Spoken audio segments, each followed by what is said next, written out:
When you hurt somebody, when you harm somebody, verbally or physically, you are oppressing that person. And zulm is haram. Causing harm to others is haram. Be they Muslims or non-Muslims. Be that creation human or animal. It is haram.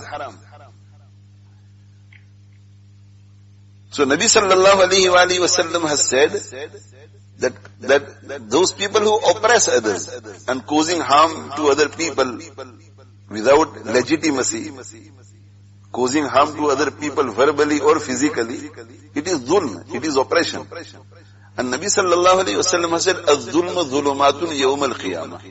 Zulm will be a means of many hardships on the day of Qiyamah.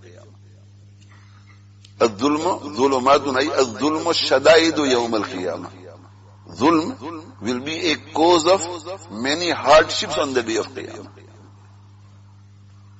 So my friends, we need to make sure that we behave in our lives in such a way that we do not cause harm to any innocent person, be that person Muslim or non-Muslim.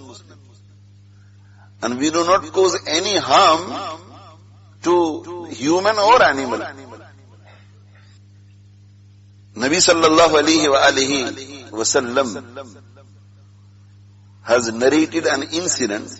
Imam Bukhari rahimahullah ta'ala has reported this incident from Nabi sallallahu alayhi wa sallam, the gist of which is that a certain person showed affection to a dog. The dog was thirsty, and this person, he drew some water out from the well and he quenched his thirst. As a result of this affection towards a creation of Allah subhanahu wa ta'ala, Allah subhanahu wa ta'ala forgave his sins and granted him entry into Jannah. And Imam Bukhari rahimahullah ta'ala reports another incident from Rasulullah sallallahu alayhi wa sallam, the gist of which is that a lady became a cause of pain, inconvenience and harm to a cat.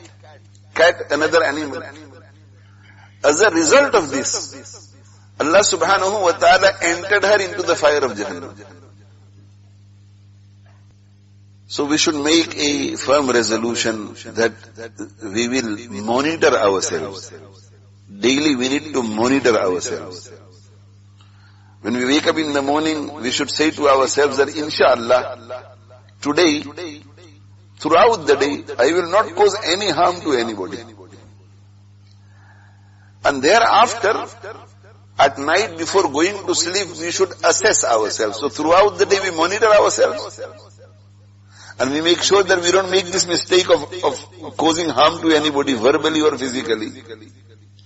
And at night before going to sleep, we should assess ourselves, assess our last 12 hours, 14 hours, 16 hours from the time we woke up until we are going to sleep, and see how we manage during the day.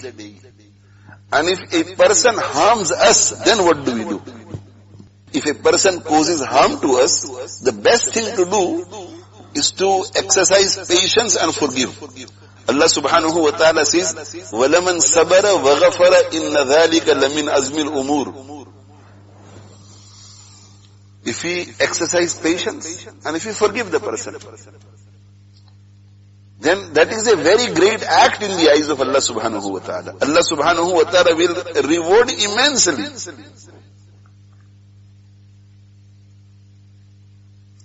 And if we feel that in the circumstance that I am in, if I forgive this person or if I forgive this group, then it is not going to end here.